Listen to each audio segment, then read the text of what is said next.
I'm tired of the bad rap that influencers get, alright? I mean, us normal people, we could only imagine our influence being so important that we are simply forced to put our social media careers before our own children, thus turning a transformative experience and important teaching moment into a traumatic event that they will likely think back to when finally signing the nursing home papers in 30 years. And of course, this video is inspired by a clip that went viral across Reddit of a mother coaching her crying son into helping her make a good thumbnail. And this turned into a bit of a rabbit hole for me, and while I knew that children were being exploited on all kinds of videos across all genres on YouTube, I didn't realize how creepy these videos getting millions of views really are. Also, there's going to be a blur for the first clip here.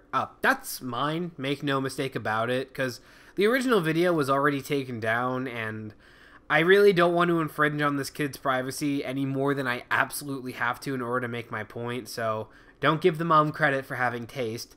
That was all me. Plus, it makes me feel better to know that there's someone out there looking out for this kid's best interest in some minuscule way, because sure as hell ain't gonna be his mom, that's for sure. But basically, the mom props up a camera to show her comforting her son who's crying out of concern for their pet. She then does her little transition and doesn't cut. So we see her coaching her son into making a good thumbnail, including this gem. Act like you're crying. Like I am crying. Go like this. No, Mom, I'm actually seriously crying. No, I know, but go like this for the video. Go like this, put one hand up, go like this. No, go like this. Put your hand like this. But let them see your mouth. Let them see your mouth. No, Mom, I'm actually crying. I'm actually crying. I know, look at me, look at me. Look at the camera, look at the camera. This kid is desperate for comfort because he's a child feeling emotions he doesn't have experience with and doesn't understand. Like, he's feeling grief, sadness, fear all at once because it's his fucking pet he's worried about. And yet, like, the one person who's supposed to help him figure out those emotions,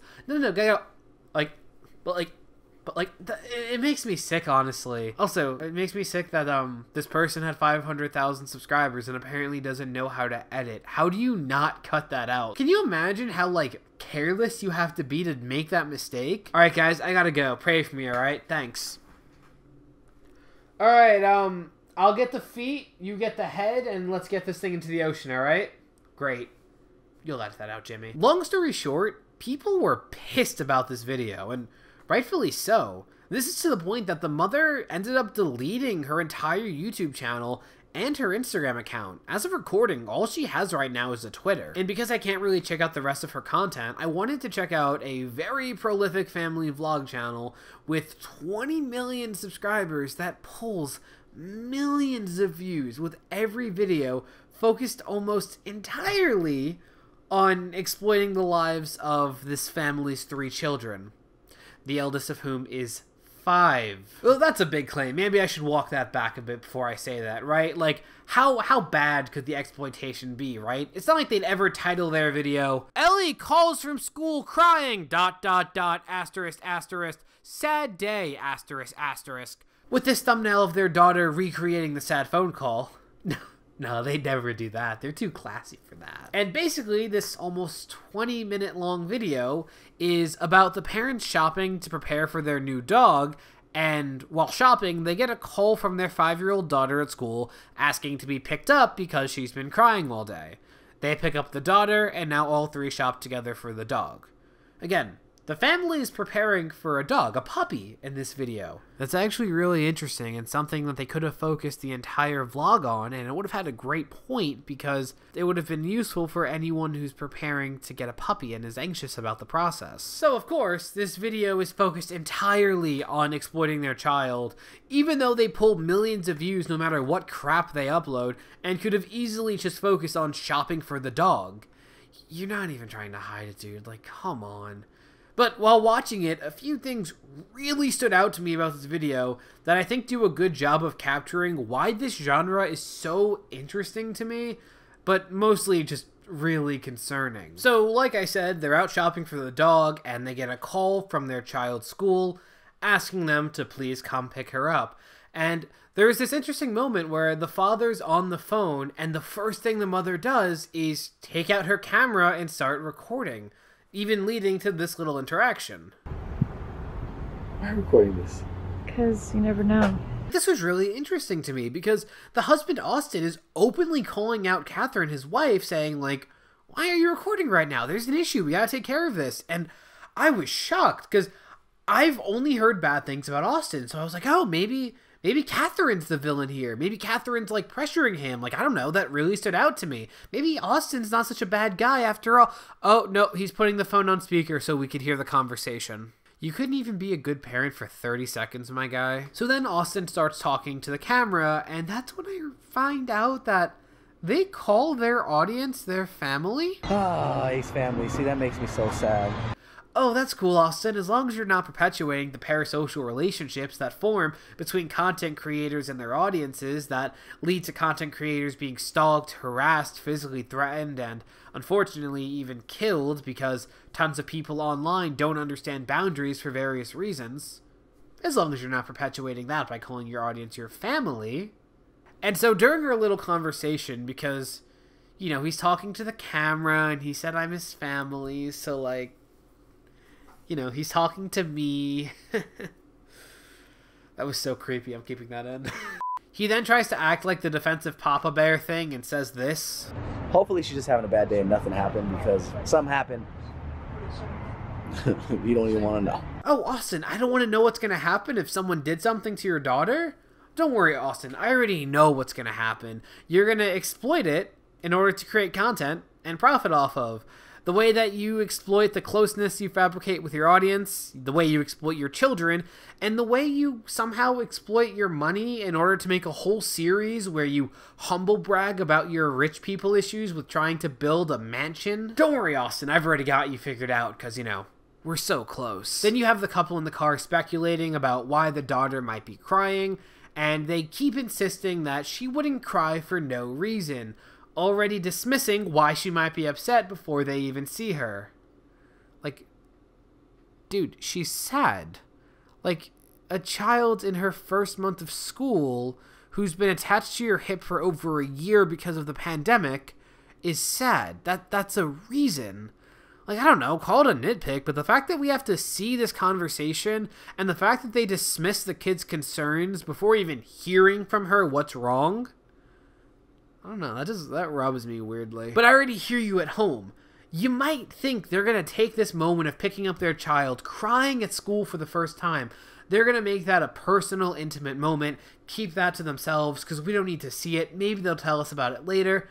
No.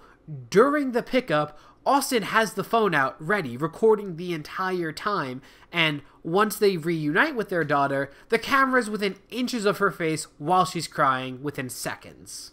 Good parenting. Okay, I'm a fully grown adult who makes content and chooses to be on camera, and I would be so uncomfortable having a camera put this close to my face. Like, this is how close the camera has to be to my face in order to replicate this shot, and it's inches. It's uncomfortably close. Also, the fact that this kid apparently doesn't, like, register being on or off camera because she never had a chance to learn the difference because, you know, her parents have been making content of her literally her whole life. That's so concerning to me.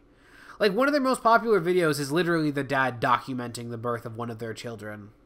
Privacy. And then they go back to the store to finish shopping for the puppy, but not before Catherine looks to the camera and starts going on a little monologue about how, you know, you can't call the daughter spoiled. Don't call the daughter spoiled. One thing I have to say is for all the people who are going to say that she, my beautiful, gorgeous baby, is spoiled. She's not spoiled. This is her first time going to school. She just turned 5, right? I audibly cringed at this part when I watched it for the first time. I literally, like, it made me so uncomfortable. It is such a pet peeve for me. I hate when parents talk about their kids like they're not in the room. It is such a pet peeve for me. If you're going to talk about your child, just include them in the conversation. Like, teaching your child to not know how to have a presence in a conversation or a room where they're being talked about isn't a good thing.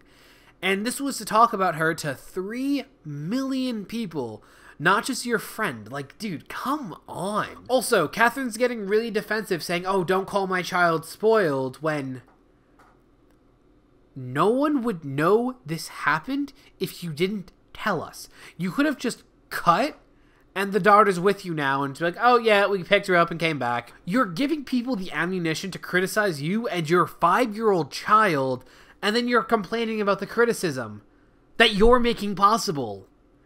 What? You're the parent. Maybe you could, I don't know, regulate your child's social interactions instead of putting them in front of 20 million people when they have no concept of what that means. Just an idea. Also, the child's not spoiled. A 5-year-old crying at school, that's not spoiled, come on. And the child literally walks away and turns her back to the camera because she's uncomfortable. Like, she's super uncomfortable with what's happening, yet the camera's still on her, so...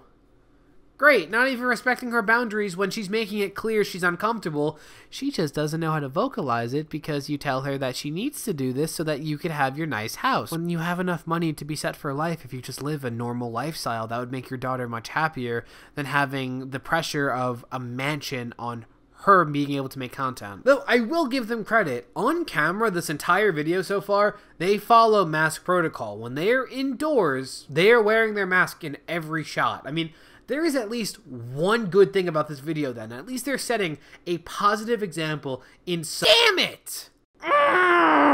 But my aneurysms aside, remember that monologue she just had. Do not judge her child. Do not call her spoiled. So that's why less than 2 minutes later, the two parents are debating on camera whether or not the child faked their tears. You know she's an actor. She was acting when she was crying. No, she wasn't. Yes, she was. She's an actor, bro. So not only are you opening them up to criticism, but you're starting the conversation for criticism with 20 million potential viewers. Good parenting. Great. Maybe shut the camera and have this conversation after the child goes to bed. Fuck, dude. And then, yeah, they go home and they showcase their little haul of the same toys we just saw them buy. That annoyed me because I was waiting for more problematic shit, and it was just like 5 minutes of what we already saw for 10 minutes. Fine. And you want to know the best part? The eldest daughter has an Instagram account with 5 million followers, and it's the username @L. Okay, but seriously, did this child have to like break Mark's kneecaps in order to get this handle? I have so many questions. I'm sad. I need a cold shower, a stiff drink, and a free therapy session, preferably all at once. I mean, after just one video, I know more about a 5-year-old than I should ever know about anyone who can't even count to 10 without using their fingers. I said what I said. And what's so concerning to me about this is just uncharted and unregulated territory here. How are kids supposed to respond to this? How is all this going to affect them? Child stars are famously poorly adjusted to the point that Zendaya's reputation is built on an equal foundation of her talent, but also the fact that she ended up not being completely crazy after being a child star, especially after co-starring with Bella Thorne, and I'm gonna leave that one there. Like, there seriously has to be something done to regulate this. Like, make a wing of social services that focuses on this. Require that every child regularly published in content has to go to counseling once a month. Make it so no one under the age of 16 can be featured in their parents' video. Like, just something. You have a track record of Daddy05 abusing his kids, then Dan and Nikki Filippi canceling an adoption they couldn't profit off of with their social media careers, and now this shit. This whole genre, man, it's creepy, it's gross, it's inappropriate, it's hair-raising and harrowing and macabre. Look, dude, my girlfriend got me a thesaurus for my birthday, and I said, you know, I love it, and I'll use it every day, so just bear with me here, alright? But forget values, morals, privacy. I need to commit my entire life to content, no matter how many kids' lives I ruin, and no matter how much of a jackass I end up making myself look like. So, if you'll excuse me, I'm off to tell my younger brother that Santa's not real. You're not gonna believe the meltdown he's gonna have. Jimmy, I'm 19. But get this, it's 6 o'clock in the morning. I'm editing right now. to try to get this video for noon today. And I go to the Ace Family's YouTube channel to get, like, some assets for the video. And I see they have a new video uploaded while I was editing called Our New Dog Bit Our Baby, Scary Moment. And just on the topic of them being shitty parents, they describe how within 2 weeks of getting this new dog I was talking about, their youngest child was already injured by the dog. And I've made one of my most popular videos of this year, I believe, was a video of me talking about this and how when a child is injured by a dog, that is the fault of the parents, because why are you letting an animal near your child without watching them? But they had a fucking photo of the kid and the dad, like, making a pouty face holding his son. So showing the scratch, like, and just being like, oh yeah, that's what happens when you have a puppy. It's been 2 weeks. There's 2 of you. You work from home. You can afford all the help in the world. And your baby got hurt by the puppy it's not like, look, in 2 weeks. 2 weeks. Puppies are literal babies. Like, you need to be watching them every second of every day. And the